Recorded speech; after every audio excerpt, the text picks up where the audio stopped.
Hi everyone. मेरी एक नई वीडियो में आप सबका स्वागत है।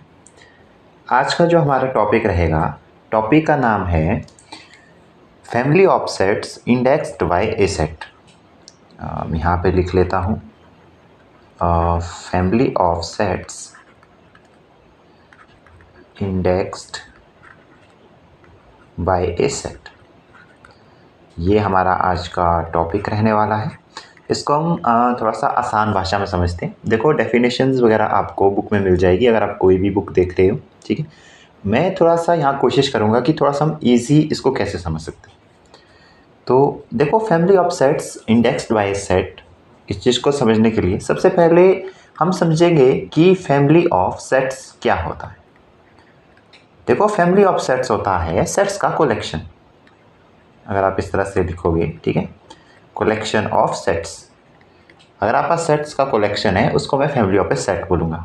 जैसे एग्जांपल, जैसे मान लो मैं ले रहा हूँ A1, एक सेट है मेरे पास जिसमें दो एलिमेंट है 1,2, ठीक है। फिर मैं एक अनदर सेट ले रहा हूँ A2 जिसमें मेरे पास दो एलिमेंट है 3,4, एंड देन मैं एक अनदर एलिमेंट ले रहा हूँ जिसमें मेरे पास है 5,6। तीन तरह के सेट मैंने लिए, है ना। तो अगर मैं इन तीनों सेट का एक सेट बना देता हूँ, मतलब एक फैमिली बना देता हूँ इनकी मैं, ठीक है, उसको मैं क्या बोलूँगा, उसको बोलूँगा मैं फैमिली ऑफ ए सेट। जैसे फैमिली ऑफ ए सेट, हाँ, जैसे A1, A2, A3, इस तरह से इसका मैंने एक सेट बना लिया। तीनों सेट्स का मैंने एक फैमिली बना दी, तो मैंने इसको बोल दिया फैमिली ऑफ ए सेट, मतलब मैंने सेट्स का कलेक्शन कर दिया, ठीक है। फिर इसमें जो अगला रहता है वो है इंडेक्स्ड बाय ए सेट, कि इंडेक्स्ड बाय ए सेट को हम कैसे समझेंगे, ठीक है, इस तरह से इंडेक्स्ड बाय ए सेट, ठीक है। देखो, अगर आप नॉर्मल देखोगे, एक इंडेक्स का मतलब यहाँ पे है, ठीक है। अगर आप इंडेक्स देखोगे, इंडेक्स का मतलब यहाँ पे है लेबल या कोई नेम, ठीक है। आप इंडेक्स को समझते हो, ये क्या है, लेबल या कोई नेम। जैसे स्टूडेंट्स के रोल नंबर होते हैं, वैसे ही सेट्स को आइडेंटिटी या आइडेंटिफाई करने के लिए इंडिसेस यूज़ करते हैं। एग्जाम्पल के लिए, जैसे लेट आई, ठीक है, मैं आई एक सेट ले रहा हूँ 1, 2, 3 करके, मैंने इस तरह से एक सेट ले लिया, ठीक है। इसको मैं इंडेक्स सेट बोलूँगा, है ना, इसको मैं इंडेक्स सेट बोलूँगा, ठीक है। और अगर मैं तीन सेट, जैसे मैंने पहले लिए थे A1 ऊपर वाले सेट 1,2, ठीक है। फिर मैंने सेट लिया था A2 3,4, एंड देन मैंने जो तीसरा सेट लिया था A3 4,5, ये वाला, ठीक है। तो हम कहते हैं कि जो आपका सेट AI है, ठीक है, मान लो ये जो सेट AI है, ठीक है, जो मैंने इसकी कलेक्शन बनाई थी, सेट्स की कलेक्शन बनाई थी, जिसको मैंने फैमिली ऑफ सेट्स कहा था, इसमें जो ये I है वो बिलोंग कर रहा है I से। जो मैंने ये वाला सेट लिया है, ये I इससे बिलोंग कर रहा है, ठीक है। और इसको मैं क्या बोलूँगा, ये मेरे पास क्या है, is a family of sets indexed by a set. मैं इसको बोलूँगा कि मेरे पास क्या है, family of sets indexed by a, या indexed by the set I, ठीक है। यहाँ पे जो सेट है वो आई है, आई सेट ने इसको इंडेक्स किया हुआ है, ठीक है। इसको एक लेबल या नेम, आप इस तरह से इसको समझ सकते हैं, ठीक है। यानी अगर आप जो भी आई आप ले रहे हो, ठीक है, जो इस आई सेट से बिलोंग कर रहा है, ठीक है, इसके कॉरस्पॉन्डिंग एक सेट ए आई है, ठीक है, इसके कॉरस्पॉन्डिंग आपके पास एक सेट ए आई है। इस तरह से आप इसको समझ सकते हो। जैसे 1 के लिए आपने ये ले लिया, जैसे मान लो अगर आपने 1 ले लिया, ठीक है, 1 के लिए आपका जो पहला सेट है वो A1 है, 2 के लिए जो आपके पास है वो A2 है, एंड 3 के लिए जो आपके पास सेट है वो A3 है। तो इस तरह से मैं क्या बोलूँगा कि जो भी आपका आई आप ले रहे हो, ठीक है, इस आई के कॉरस्पॉन्ड एक सेट आपका ए आई है, ठीक है। यही आपका क्या होता है, indexed by a set, index by a set होता है, ठीक है। और इसको आप बोल सकते हो ये क्या है, family of a sets indexed by a set. फिर इसके अलावा मान लो अगर आप इस तरह से कहते हो, देखो ये तो मैं फाइनाइट में ले रहा हूँ, मान लो अगर ये इनफाइनाइट में अगर मैं इसको लेता हूँ, ठीक है, देखो मैं इसको इरेज कर देता हूँ। जैसे मान लो अगर मैं इसको इनफाइनाइट इंडेक्स, मतलब मान लो मैंने क्या ले लिया, जो इंडेक्स सेट है वो मैंने इनफाइनाइट ले लिया, है ना। अगर मैं अपना इंडेक्स सेट इसको इनफाइनाइट कर देता हूँ, ठीक है, तो मैं क्या लेता हूँ, आई को मैं नेचुरल नंबर ले लेता हूँ, ठीक है। ये मैंने क्या ले लिया, नेचुरल नंबर ले लिया, और एक सेट ए एन, मैं इस तरह से इसको रिप्रेजेंट कर रहा हूँ एक एग्जांपल के इस तरह से, ठीक है। इसको मैं ए एन को एन एन प्लस वन ले रहा हूँ, ठीक है।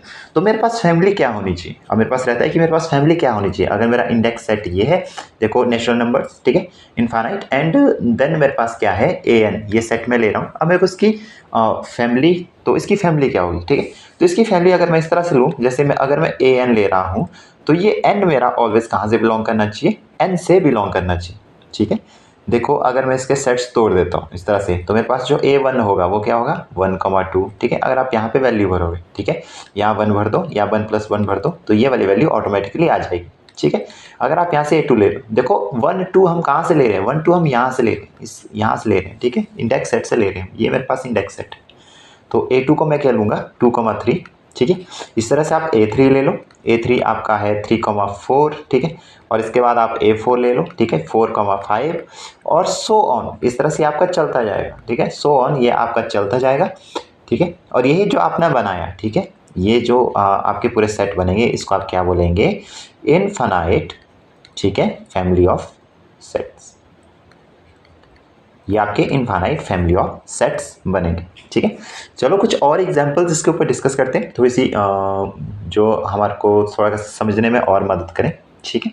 इसको इरेज करने के बाद, जैसे मान लो अगर आप क्या ले रहे हो, इंडेक्स सेट आई, मैं यहाँ पे लिख रहा हूँ, अगर आप इंडेक्स सेट ले रहे हो 1 2 3, ये आपने इंडेक्स सेट लिया, ठीक है। और आपके पास क्या है, जैसे आपके पास दिया है A1, बिल्कुल पहले वाला एग्जाम्पल मैं ले रहा हूँ, नॉर्मल वाला, ठीक है।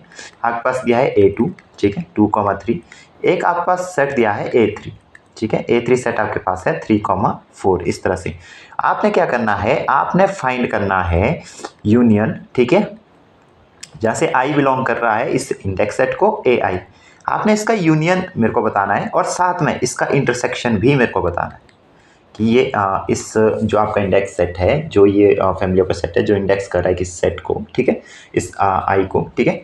तो आपने मेरे को बताना है कि इसका यूनियन और इंटरसेक्शन क्या होगा, ठीक है। तो चलो इसको इस तरह से हम देखेंगे, ठीक है। तो देखो अगर आप इसकी यूनियन की बात करोगे AI तक, ठीक है, आपको पता है यूनियन में मेरे पास सब सेट जुड़ जाएंगे, ठीक है, जैसे A1 हो गया, A2 हो गया, A3 हो गया, ठीक है। देखो फिलहाल तो मेरे पास अभी 3 ही सेट है, अगर मैं nth में लूँगा, इनफाइनाइट में लूँगा, उसमें भी मेरे पास सेट जुड़ जाएंगे, ठीक। तो इन 3 सेट में अगर मैं तीनों का यूनियन करता हूँ, तो मेरे पास जो सेट निकल के आता है वो है 1 2 3 4, मतलब ये एलिमेंट इसमें क्या है, ठीक है, सब एलिमेंट्स में है, और ये इसमें, ठीक है। देखो मैंने रिपीट नहीं किया है, यहाँ भी 2 है, यहाँ भी 2 है, आपने सेट्स की डेफिनेशन अपने सेकेंडरी क्लासेस में पढ़ी होगी कि सेट्स में जो भी एलिमेंट्स होते हैं उनको हम रिपीट नहीं करते, ठीक है। और अगर आप इसकी इंटरसेक्शन देखो, तो देखो इसमें और इसमें क्या, देखो अगर आप इन दो में देखोगे ना, इसमें और इसमें क्या कॉमन है, अगर आप A1 और A2 में देखोगे, तो इसमें आपके पास कॉमन है सिर्फ 2, ठीक है। लेकिन अगर आप A2 और A3 में देखोगे, इसमें आपके पास कॉमन है 3, है ना, देखो अलग अलग है ना। और अगर आप A1 और A3 में भी देख रहे हो, तो इसमें आपके पास है 5, लेकिन अगर आप इन दो में देखोगे, यहाँ भी 5 है, तो इसमें देखो कोई भी कॉमन एलिमेंट आपके पास निकल के नहीं आ रहा है सब टोटल्स में, तो इसके पास आपके पास जो यहाँ पे इसका आंसर आएगा वो आपके पास 5 रहने वाला है, एम्प्टी सेट रहने वाला है ना। एक एग्जाम्पल और लेते हैं, ठीक है। एक अनदर एग्जाम्पल है, जैसे मान लो आप क्या ले रहे हो, इस बार AN आपके पास है 1/n, 1, ठीक है, for n belong to n, ये आपके पास AN दिया हुआ है, ठीक है। आपने फाइंड करना है, ठीक है, आपने फाइंड करना है आपका union n equal to 1 to infinity है, और AN, ये वाला आपने फाइंड करना, ठीक है। तो देखो अगर आप इसको चेक करोगे, ठीक है, तो इसको आप किस तरह से फाइंड कर सकते हो। देखो मैंने इसका यूनियन निकालना है, तो यूनियन के लिए मेरे को इसके सेट तोड़ने पड़ेंगे। जैसे मान लो अगर मैं इसके इंडेक्स सेट बनाता हूँ, मान लो मैंने A1 बना लिया, ठीक है, इस तरह से मान लो मैंने A1 बना लिया, तो आपके पास 1,1 निकल के एक सेट आ गया, ठीक है। आपने A2 बना लिया, ठीक है, तो ये आपके पास क्या है, 1/2,1, इस तरह से आपने A3 बनाया, तो ये आपके पास 1/3,1 आया। आपने इस तरह से A4 बनाया, आपके पास 1,4 और 1, इस तरह से ये आपके पास आ रहा है, ठीक है, इस तरह से आ रहा है। तो अगर आप देखोगे सब में कॉमन एलिमेंट निकल के आ रहा है, वो है 1 1 1, ठीक है। देखो एक तो 1 निकल के आ रहा है ना, तो अगर आप इसको बनाओगे, एक तो आपके पास 1 आ गया, बात रही इसी की, ठीक है। तो अगर आप ये आप n तक लेके जाओगे, ठीक है, अगर आप ये n तक ले जाओगे, ठीक है, तो ये क्या करेगा, आपका जो 1/n है ये अप्रोच कर जाएगा 0 को, ठीक है, ये अप्रोच कर जाएगा 0 को। देखो ये 0 के इक्वल नहीं होगा, लेकिन हम कह सकते हैं कि ये 0 को अप्रोच कर रहा है यहाँ पे, ठीक है। तो मैं एक एलिमेंट यहाँ पे 0 ले लूँगा, और ये मेरे पास इसका आंसर आ जाएगा, ठीक है। तो इस तरह से हम क्या कर सकते हैं, आपका यूनियन इंटरसेक्शन किसी भी इंडेक्स सेट या फैमिली ऑफ सेट जो इंडेक्स करेगी सेट को हम फाइंड आउट कर सकते हैं। ठीक है, एक क्वेश्चन और है, ये आप खुद करेंगे। ठीक है, तो क्वेश्चन मैं आपके लिए दे रहा हूँ, वही इंडेक्स सेट वही है। ठीक है, मान लो ए एन, यहाँ आपने एन से लेके इन्फिनिटी तक जाना है। ठीक है, ये आपके पास दिया है और आपने फाइंड करना है intersection of N equal to 1 to infinity A N करके। ठीक है, एक आप ये कर लो एंड एक आपको और देता हूँ। ठीक है, ए एन 0 से 1 लेके एन तक, और आपने इसमें भी फाइंड करना है। ठीक है, intersection N equal to 1 to infinity A N. तो आज के लिए बस इतना ही। ठीक है, अगर आपको वीडियो पसंद आए तो आप अपने दोस्तों से शेयर कर सकते हो। ठीक है, अगर आपको मेरी आने वाली वीडियोस की नोटिफिकेशन भी चाहिए, ठीक है, या आने वाली वीडियोस अगर आपको चाहिए, ठीक, तो उसके लिए आप क्या कर सकते हो, मेरे चैनल को सब्सक्राइब कर सकते हो। ठीक है, और अपने दोस्त यारों में शेयर कर सकते हो। बाकी अगर आपकी कोई भी प्रॉब्लम है, इसमें कोई भी दिक्कत आपको आती है, आप मेरे को कमेंट कर सकते हैं।